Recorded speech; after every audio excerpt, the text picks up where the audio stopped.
My name is Catherine. I'm 24 years old and work at a preschool.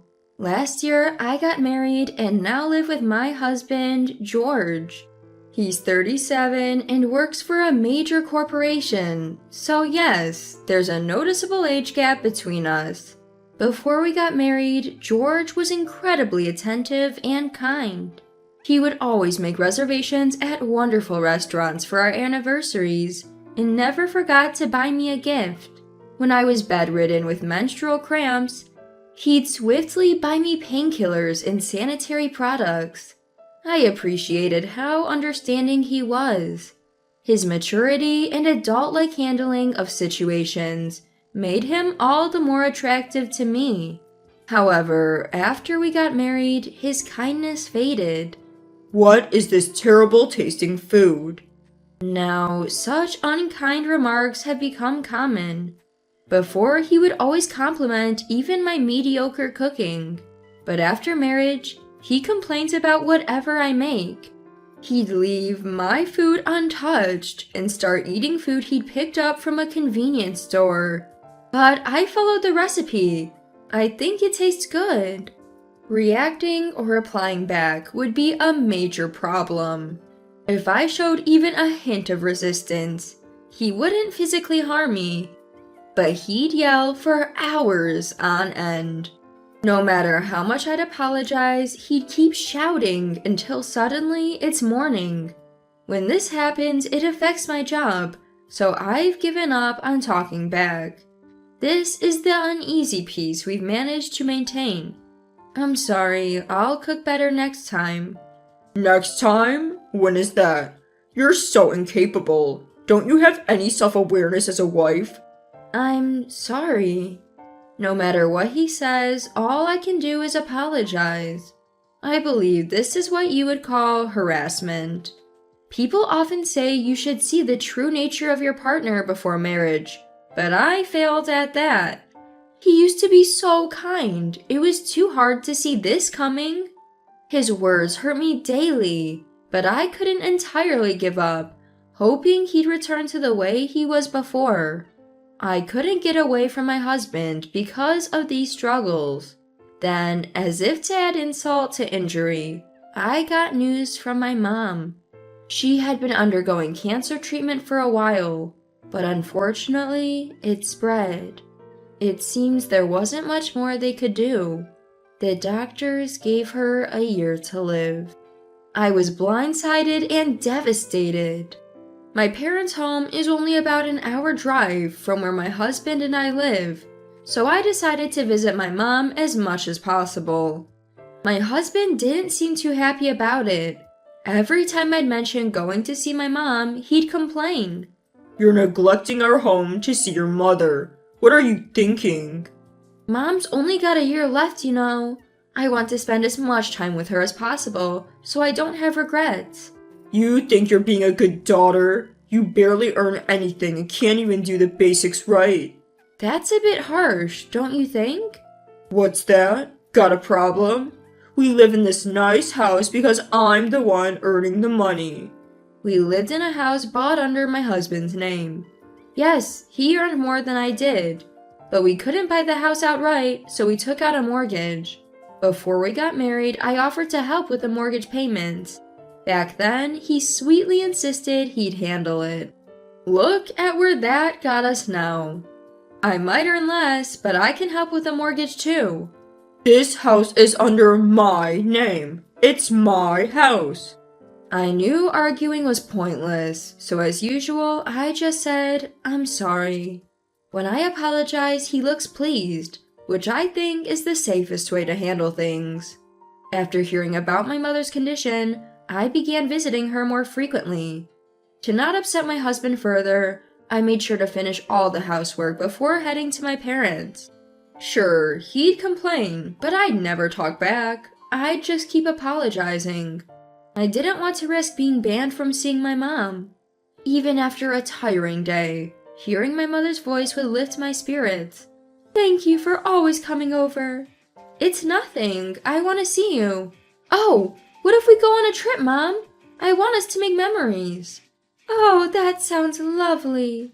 I agree too. We'll find somewhere close so it won't be too much for Mom. How about we go on your upcoming birthday, Mom? That sounds perfect. I'm all for it. I'm so happy. It'll be the best birthday. Seeing my mother's joyous smile, I felt happiness swell within me too. Her birthday was in 2 months. I decided to start planning for it. On my way home, a particular worry weighed on my mind. How to tell my husband about this trip. Every time I'd go out with friends, I had to report back to him. He would even send multiple emails during my outings, demanding I show him photos of what I was up to. If I ignored him, it led to problems when I got home, so I reluctantly complied. My friends noticed my desperation to take pictures and felt something was off. Isn't that harassment? Harassment? Yeah, being verbally abused, being overly controlled, just like what you're going through. It was then that I realized I was indeed being harassed by my husband. Although knowing didn't change the situation, I read online that it's essential to keep evidence.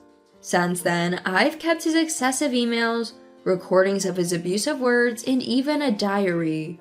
I have to report every plan with friends to him. But this time, it's a family trip. Surely he wouldn't control that too. Besides, I've told him about my mother's declining health, so he should understand. You visited your mother again. Don't you ever get tired of that? Today, we talked about going on a trip for Mom's birthday. It might be the last one, so we're planning to go. When I told him this, his face immediately soured. A trip? I didn't hear about this. We discussed it with the family today. I never gave permission for that. It's for Mom. She's looking forward to it. I want to make memories with the family. My husband, clearly irritated, listened to my reasoning. But then a nasty grin crept onto his face. So, when is this trip? Just 2 months from today. I've mostly decided on the hotel. I just need to make the reservations. Wow, in 2 months? Then I guess we can't go. Why not? With a mischievous grin, my husband started fiddling with his cell phone. A few minutes later, he showed me the screen of his phone, leaving me bewildered. Look, this is an email from my sister. She's getting married on that day. I've already replied that we'd attend. We can't back out now. A wedding? I don't remember hearing about that. I told you before. You just weren't listening. Anyway, no trip. We're going to my sister's wedding. If you don't like it, let's get divorced. You can't be serious. I had no idea a wedding invitation had arrived. My husband never checks the mail. I always sorted the mail, yet I hadn't noticed that invitation. It's hard to believe I would overlook that. It felt odd that my husband would reply to the invitation himself without consulting me. Seeing my disappointment, my husband looked quite pleased. Growing suspicious of him, I decided to secretly check with my mother-in-law, Mary. Hello, is this Mary? There's something I'd like to confirm. Catherine, what's up? I inquired about the sister-in-law who lives with my in-laws. While my husband is quite the character, this sister-in-law, Elizabeth, is also quite eccentric.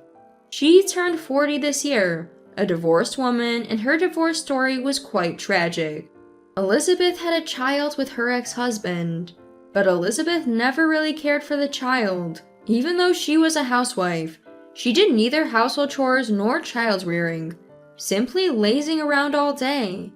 There were times when her ex-husband would come home to find their child crying from hunger. And when the child was just 2 years old, Elizabeth did something unimaginable. During this time, sister-in-law was having an affair with a shady guy from the neighborhood. Unbelievably, she would meet her lover while her child was napping. One day, the child woke up from his nap, realized his mother wasn't there, and cried uncontrollably. The child's cries went on for so long that a neighbor noticed and reported it to the police. That's when they discovered the child had been left alone and about the affair. The husband was furious, immediately sought a divorce, while sister-in-law was obsessed with her lover and splurging the husband's money on him. He dumped her unceremoniously. She wasn't good at parenting, and even her own child disliked her, so she had no chance of getting custody. All that was left for sister-in-law were payments for the compensation to her ex-husband and child support. She returned to her in-laws' home. Soon after, she became reclusive, and that continues to this day. So, it was surprising to think that sister-in-law, who barely goes outside, would get remarried. Is it true Elizabeth is getting married? To my question, mother-in-law looked shocked. What? I never heard that. She doesn't even bathe or go out. And she hasn't even finished paying the compensation. It's impossible for her to remarry. Just as I thought, my suspicion was right. The story of sister-in-law's wedding was a lie concocted by my husband. My husband told me about Elizabeth's wedding. Also, my mom only has a year to live. I wanted to take her on a trip, but he told me not to because it was Elizabeth's wedding day. There's no wedding. I wonder what he's thinking. He even said he'd divorce me if I prioritized the trip over Elizabeth's wedding. Oh, I'm sorry for my foolish son. Please ignore his absurd comments and enjoy your trip with your mother. She'll be delighted. Thank you, I will. I felt relieved knowing mother-in-law is rational, unlike my husband.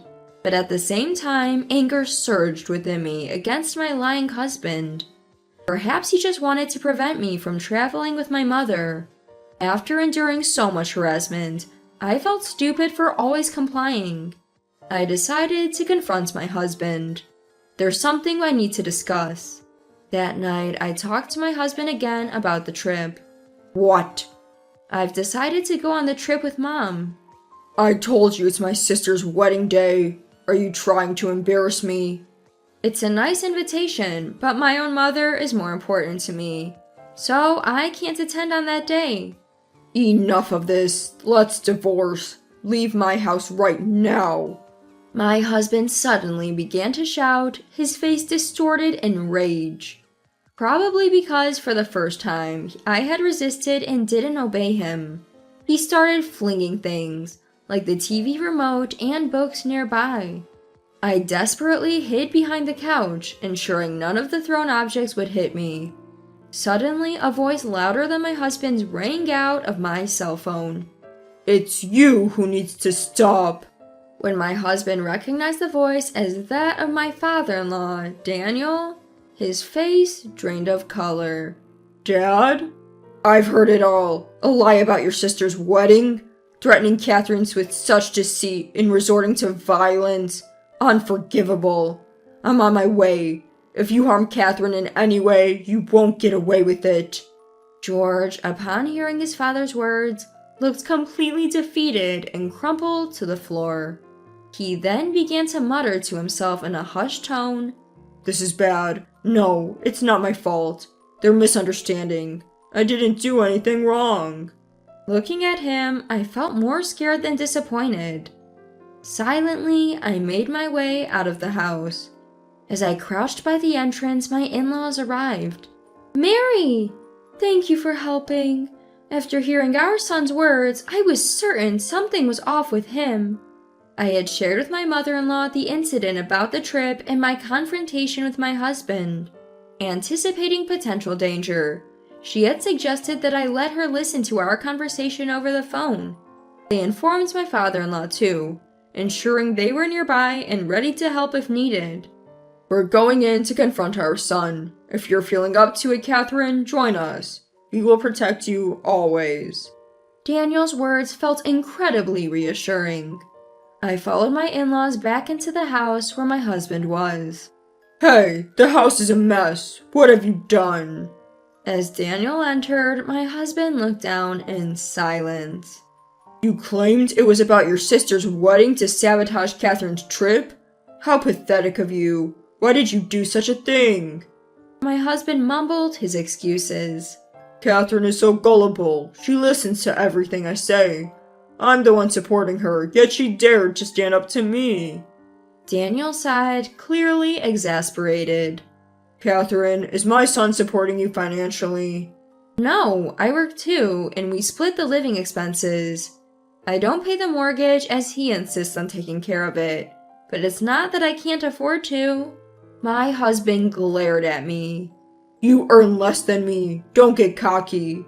Yes, that's true, but it's not by much, right? It's not like you're earning that much more than me.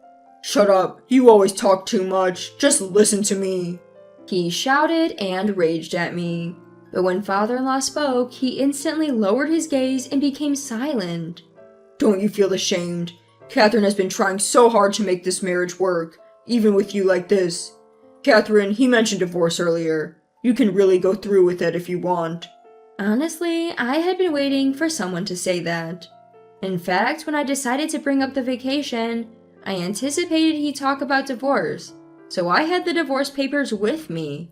Yes, after this incident, I've realized I can't be with him anymore.